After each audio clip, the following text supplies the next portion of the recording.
Hello guys. तो क्या हाल चाल है आप सभी के? बढ़िया हो गए।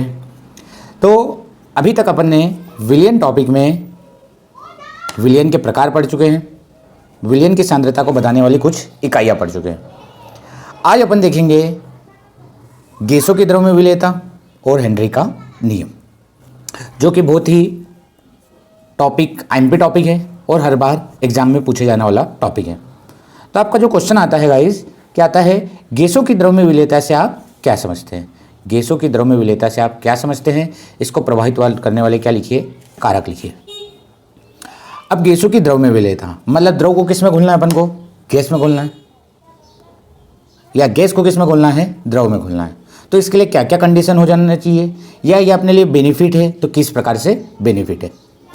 जैसे अपन इसके एग्जाम्पल अपन को बताना पड़ेगा कि कहाँ पर द्रव है और उसमें क्या घुली हुई है? गैस, और ये जो अपने लिए क्या है? बेनिफिट।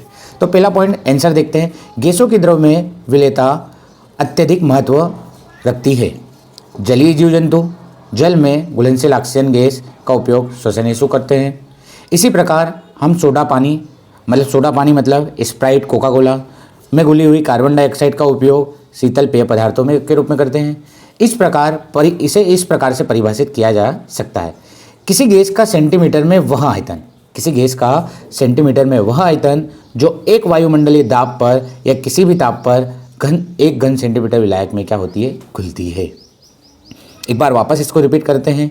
गैसों की द्रव्य विलेयता अपने लिए क्या है? बहुत महत्वपूर्ण है। क्यों? क्योंकि जो जल में होते हैं जीव जंतु, वो उनके लिए भी क्या जरूरत पड़ती है? ऑक्सीजन की जरूरत पड़ती है। तो उसमें भी कौन सी गैस घुली रहती है जल में? ऑक्सीजन। अपन जो सोडा वाटर पीते हैं मतलब स्प्राइट और कोका कोला में भी क्या घुला रहता है? कार्बन डाइऑक्साइड घुली होती है, जिसे हम पेय पदार्थों के रूप में यूज़ करते हैं।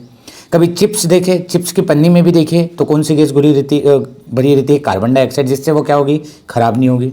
तो इसे इस प्रकार से परिभाषित किया जा सकते हैं कि गैस का सेंटीमीटर में वह आयतन, गैस का मतलब गैस क्या होगी? बहुत ही कम मात्रा में घुलेगी। तो गैस का सेंटीमीटर में वह आयतन जो एक वायुमंडलीय दाब पर और किसी भी ताप पर विलायक में घुलती है। विलायक क्या होना चाहिए? घन सेंटीमीटर में, और गैस क्या होना चाहिए? सेंटीमीटर। गैस की सेंटीमीटर में वह आयतन जो एक घन सेंटीमीटर विलायक में घुलती है किसी भी ताप पर और एक वायुमंडलीय दाब पर। उम्मीद करता हूँ ये बात क्लियर हो गई होगी। अगली बात आती है इसको प्रभावित करने वाले कारक। अपन को एक बात सोचो, किसी भी द्रव में किसको घोलना है? गैस को घोलना है। किसी भी द्रव में किसको घोलना है? गैस को। अब गैस को घोलना है तो अपन को भी पता है कि यार ऊपर से दाब की मात्रा क्या देनी पड़ेगी? ज़्यादा मात्रा में देनी पड़ेगी। और कभी ताप देंगे तो उनके अणु क्या होंगे? दूर दूर भगेंगे, और गैस क्या होगी? द्रव में घुल नहीं पाएगी। तो पहला दाब बढ़ाने पर गैस की द्रव में विलेयता क्या होती है? बढ़ती है, जो कि हेनरी के नियम पर आधारित है। अगला टॉपिक अपना हेनरी का नियम रहेगा, उसी पर पढ़ते हैं। और दूसरा, ताप बढ़ाने पर गैसों की द्रव्य विलेयता कम होती है। गैसों की द्रव्य विलेयता क्या होती है? कम होती है। क्यों होती है गाइस? आपको मैंने बताया कि क्या होता है, ताप देंगे किसी भी जल को तो उसके अणु कैसे होंगे? दूर दूर मतलब भगेंगे, तो उसमें गैस क्या होगी? बाहर निकलेगी। तो उससे ताप बढ़ाने पर गैसों की द्रव्य विलेयता कम होगी। और जितना अधिक दाब रखेंगे उतनी ज़्यादा गैस किस में घुल जाएगी? उतनी ज़्यादा गैस किस में घुलेगी? द्रव में। ओके गाइस, इतनी बात क्लियर। अब अगला आपका आता है हेनरी का नियम। हेनरी ने जो नियम दिया था वो किस में दिया था? गैसों की द्रव्य विलेयता पर एक नियम दिया, जिसे कौन सा नियम बोलते हैं? हेनरी का नियम। गैसों की द्रव में विलेयता संबंधी हेनरी नामक वैज्ञानिक ने एक नियम दिया, जिसे हेनरी का नियम कहा जाता है। इन्होंने क्या बोला कि आप जितना ज़्यादा दाब रखोगे, आपको किसी भी गैस को किस में घोलना है? द्रव में घोलना है। तो जितना ज़्यादा द्रव अप्लाई करोगे उतनी ज़्यादा गैस किस में घुल जाएगी? द्रव में। और ये बात सीधी है। तो अपन देखिए, इस नियम के अनुसार किसी गैस की द्रव में विलेयता उसके दाब की क्या हो जाती है? समानुपाती। माना जो गैस घुल रही है उसका द्रव्यमान कितना है? m, और दाब आप कितना अप्लाई कर रहे हो? p। तो ये आपस में क्या होंगे? समानुपाती। तो m समानुपाती p। समानुपाती का चिन्ह हटेगा तो क्या लग जाएगा? हेनरी नेतांक kh, और यहाँ से अपना एक फार्मूला बना m बराबर kh into p। Okay guys, clear हो गया होगा। इसकी कुछ सीमाएं हैं, मतलब आपको कभी गैस को घोलना है द्रव में तो इसकी कुछ लिमिट है।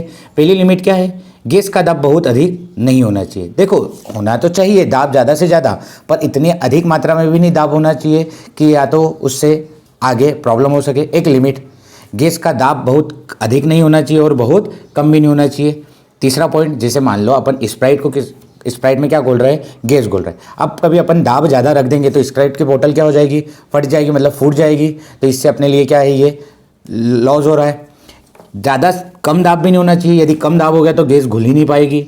तीसरा, गैस की विलयन में कोई रासायनिक क्रिया नहीं होना चाहिए। तीसरा पॉइंट आप कभी देखोगे तो गैस की विलयन में कोई रासायनिक क्रिया नहीं होना चाहिए। जैसे कभी मान लो अपन द्रव में घोल रहे हैं गैस को, अब ये आपस में ही क्रिया कर लेंगे तो जैसे अपन स्प्राइट को ओपन करते हैं तो गैस क्या हो जाती है, बाहर हो जाती है। अब ये आपस में ही क्रिया कर लेंगे तो तीसरा एक उत्पाद बाहर होगा जो कि अपने लिए बेनिफिशियल नहीं है। चौथा, गैस के अणु का संगुणन या वियोजन नहीं होना चाहिए, मतलब गैस के अणु आपस में नहीं जुड़ना चाहिए या आपस में टूटना नहीं चाहिए। मतलब मान लो अपन एक बॉटल में किसको डाल रहे हैं, H2 गैस को, तो H2 गैस अलग अलग नहीं होना चाहिए और ना ही ये जुड़ना चाहिए। तो गैसों का संगुणन और वियोजन नहीं होना चाहिए। ओके गाइस, 4 लिमिटेशन है, दाब ज़्यादा भी नहीं होना चाहिए, दाब कम भी नहीं होना चाहिए। तीसरा पॉइंट, विलयन में कोई रासायनिक क्रिया नहीं होना चाहिए। और चौथा पॉइंट, गैस के अणुओं का संगुणन और वियोजन नहीं होना चाहिए। ओके गाइस, तो अगला टॉपिक देखते हैं अपन, इसके अनुप्रयोग।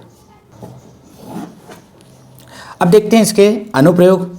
सबसे पहला अनुप्रयोग क्या है, शीतल पेय पदार्थों के निर्माण में। शीतल पेय पदार्थों के निर्माण में पहला अनुप्रयोग, मतलब जो कोका कोला स्प्राइट बनाने में किया जाता है, गहरे समुद्र में सांस लेने में। गहरे समुद्र में क्या होता है, जो गोताखोर होते हैं वो क्या करते हैं, ऑक्सीजन ले जाते हैं।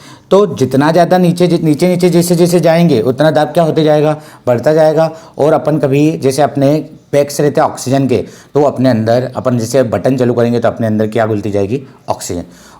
थर्ड अपन देखें अनुप्रयोग, तो ऊंचाई वाले स्थानों में सांस लेने में कठिनाई होती है, यह भी हेनरी के नियम पर आधारित है। जैसे ऊपर जैसे जाते हैं, जैसे पहाड़ी क्षेत्र में जाते हैं तो वहाँ पर दाब क्या होता है, कम होता है। अब दाब कम है, अभी जो अपन ने नियम पढ़ा, दाब ज़्यादा तो द्रव्यमान ज़्यादा घुलेगा। अब वहाँ पर ऊपर जाने पर दाब क्या होता है, कम होता है। अब दाब कम होता है तो क्या होगा, जो गैस होगी वो अपने शरीर के अंदर कम घुलेगी, तो इसके लिए अपने सांस लेने में क्या होगी, कठिनाई होगी। ओके गाइस, क्लियर हो गया। नेक्स्ट टॉपिक आता है अणुसंख्यक गुणधर्म किसे कहते हैं और ये कितने प्रकार के होते हैं। ऐसा गुण जो किस पर निर्भर करे, विलेय कणों की संख्या पर निर्भर करता है। ऐसा गुण जो विलेय कणों की संख्या पर निर्भर करता है, उनकी प्रकृति पर नहीं। क्या कहलाता है, अणुसंख्यक गुणधर्म। और ये कितने प्रकार के होते हैं, 4 प्रकार के। ऐसा गुणधर्म जो विलेय की संख्या पर निर्भर करे, उसकी प्रकृति पर नहीं निर्भर करता है, क्या कहलाता है, अणुसंख्यक गुणधर्म कहलाता है। और यह कितने प्रकार का होता है, 4 प्रकार का। कभी देखे तो देखो, जैसे प्रकृति का मतलब क्या होता है, वो ठोस अवस्था में, द्रव अवस्था में, गैस अवस्था, उससे कोई मतलब नहीं है। वो क्या होना चाहिए, ज़्यादा से ज़्यादा होना चाहिए। पहला, ये कितने प्रकार के होते हैं, 4। वाष्प दाब में अपेक्षिक अवनमन। वाष्प दाब में अपेक्षिक अवनमन का मतलब क्या होगा, वाष्प दाब में क्या हो जाएगी, कमी। क्वथनांक में उन्नयन, मतलब क्वथनांक में क्या हो जाएगी, बढ़ोतरी। हिमांक में अवनमन, मतलब हिमांक में भी क्या हो जाएगी, कमी। और चौथा आता है परासरण दाब। परासरण दाब का मतलब क्या होता है, परासरण का मतलब क्या होता है, जब कोई भी अणु या जल के अणु कम सांद्रता से किधर की ओर भगे, अधिक सांद्रता की ओर, तो ये प्रक्रिया क्या कहलाती है, परासरण। और परासरण की क्रिया को रोकने के लिए जो दाब अप्लाई किया जाता है वो कहलाता है परासरण दाब। ओके गाइस, वाष्प दाब के बारे में भी पढ़ेंगे, क्वथनांक के बारे में भी पढ़ेंगे और हिमांक के बारे में भी अपन नेक्स्ट लेक्चर में पढ़ेंगे। यहाँ तक क्लियर हो गया होगा आपको गाइस। तो इसमें जो मेन टॉपिक आता है अणुसंख्यक गुणधर्म और इसके प्रकार, ये चारों प्रकार को आप डिटेल में पढ़ेंगे अपन गाइस, और इसको पढ़ेंगे अपन नेक्स्ट लेक्चर में। Okay guys, thank you.